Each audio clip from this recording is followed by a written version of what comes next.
If there's one moment in sport that perfectly represents where we are as a club at the moment, it's this one.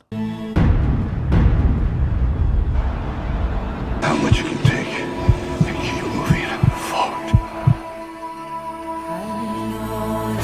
Oh my goodness! Somehow Fury has managed to get up. We are blooded, we're bruised, we're weary, but we are not defeated. I saw something in this team today and I refuse to accept that we're relegated until it's mathematically impossible to survive. As if the narrow defeat to Sunderland last week wasn't hard enough to take, today's game was like a dagger to the heart. What should have been 4 points from our last 2 games has turned into 1 point, courtesy of a deflected goal and absolutely ruthless finishing from Brighton. And yet again, thumbnails like this one appearing on YouTube straight after the game. Listen, mate, we didn't fucking bottle anything. What are you talking about? Did you even watch the game? Come on, mate. These people, seriously, like... Listen, I've got respect for these other creators. They've got their opinion. But that is bollocks. That's fucking bollocks. Before we get into the game, let's listen to a few comments from the manager in his post-match press conference. But anyway, I'm very proud for the performance of my players. I'm very proud because they gave all of them their best with the right mentality, with the right blood, with the right character. To be honest, I couldn't agree with the guy more. And, you know, let's finally put all this to bed about no fight, not caring, not fighting for the badge, not fighting for the shirt. It was nonsense before, and it's been proven today that it's nonsense again. Here's De Zerbi on Xavi Simons. Yes, he played very well, very well, a great game.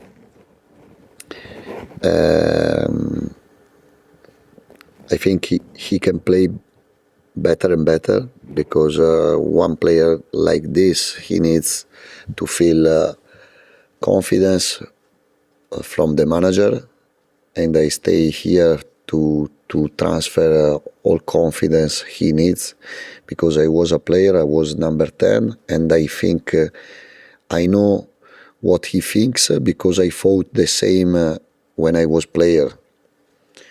I think I'm lucky to have this player on my team, but also he is lucky because with number 10 we can understand better than other coaches. I tried to reply to as many comments as I can on my videos. Thankfully, I've got quite a few in the last couple, and it's thanks to you guys for posting them.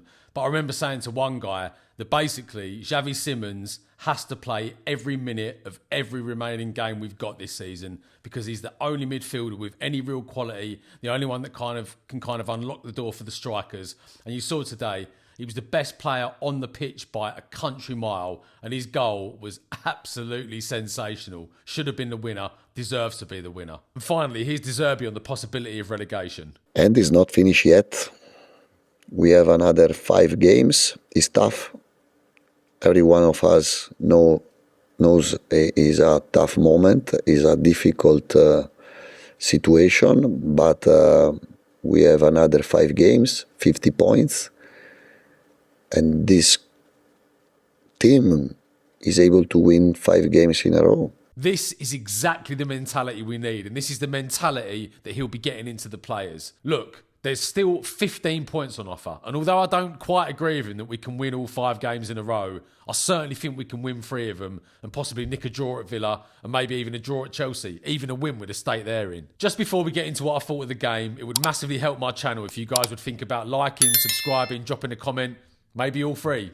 Thank you. Maybe I'm clutching a bit here, but I stand by it. I honestly think that we should have had a penalty after 10 minutes from Minter's challenge on Udogie. Udogie gets into the box ahead of Minter, okay? He gets around him and gets into the box in front of him. There's a coming together and both players go down. That is a penalty. That is a penalty. Us and Aston Villa are the only 2 teams in the Premier League not to be awarded a single penalty all season. Now, I can understand it a little bit more from our side because we've hardly spent a lot of time in the opposition box, have we, this season? But No penalties whatsoever. I wrote in my match notes today after 32 minutes that the ball to the back post is a real problem. It was a problem against Sunderland last week. It was only due to poor finishing that they didn't stick one or two in from a ball to the back post. And today, again, caused us massive, massive problems. We've had a problem all season with closing down crosses, not allowing crosses into the box, and closing down players on the edge of our own area and allowing them to shoot. We've got to address that problem. De Zerbi, like I say, I truly believe De Zerbi will make this team better and better and better with each passing game. That's the next thing he needs to address. Those two little defensive tweaks. Closing down. Don't allow crosses into the box. Don't allow shots from the edge of the box. And we'll be a much better team for it. That absolutely crazy situation where Van de Ven kind of tried to hit his own post, and then it come off his backside and spun away and didn't go in, came from a ball to the back post and a header back across our goal. And then Matoma scores an absolute worldie, his first goal since January, I think, at the back post from a cross. We have to cut that out. It's going to kill us, especially against teams like Everton, who we have to play on the last day of the season. It was good to finally see something from Conor Gallagher today. I thought his work rate was really good. He was played in a more natural position. He was getting forward a lot more, which is his natural game. Got into the box a couple of times. The only thing I will say is that his decision-making was pretty poor today.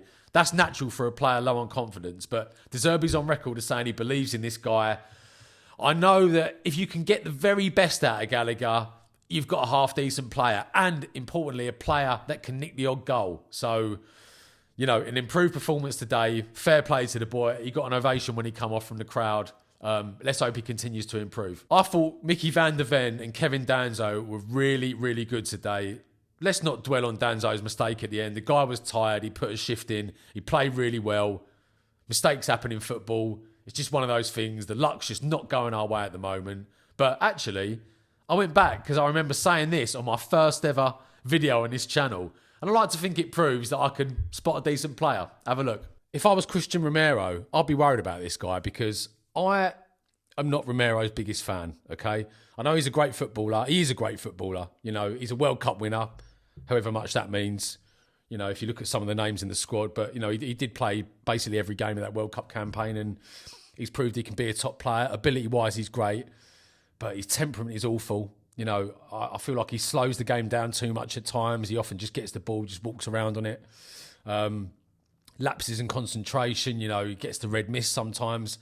Danzo looks like a much more level player. Maybe not quite as good ability-wise, but defensive-wise, as I say, I've only seen him for 2 or 3 games. He looks good.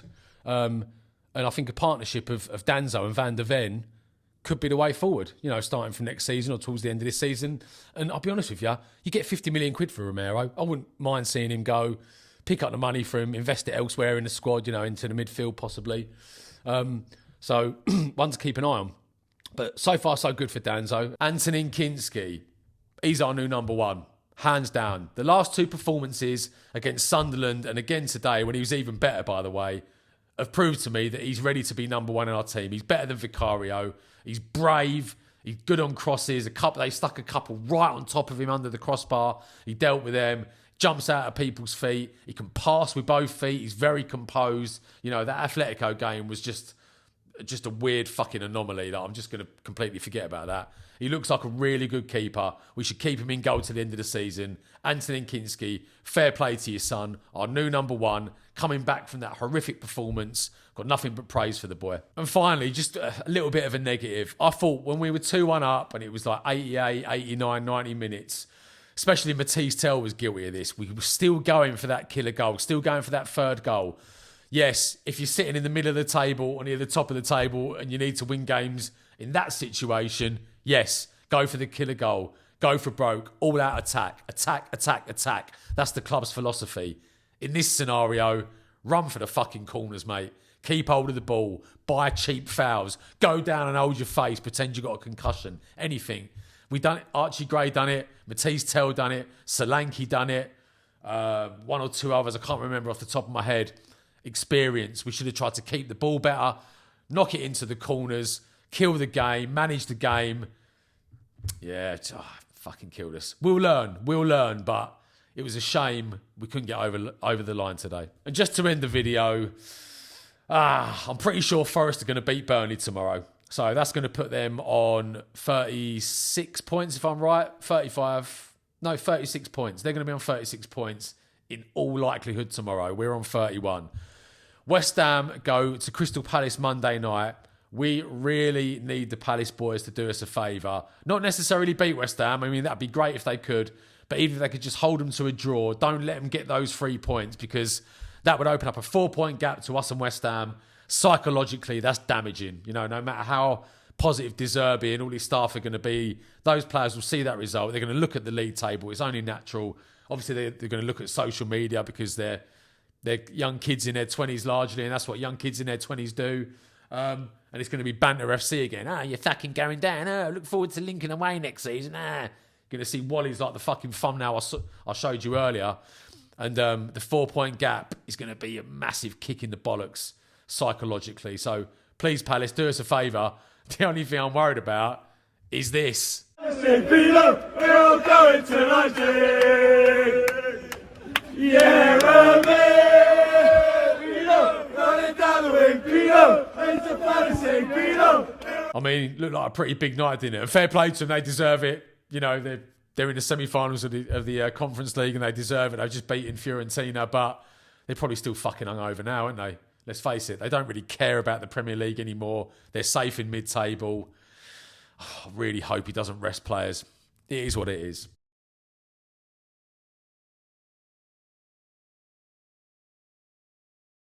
You just have to concentrate on ourselves. Like I mentioned earlier, there's 15 points on the table up for grabs.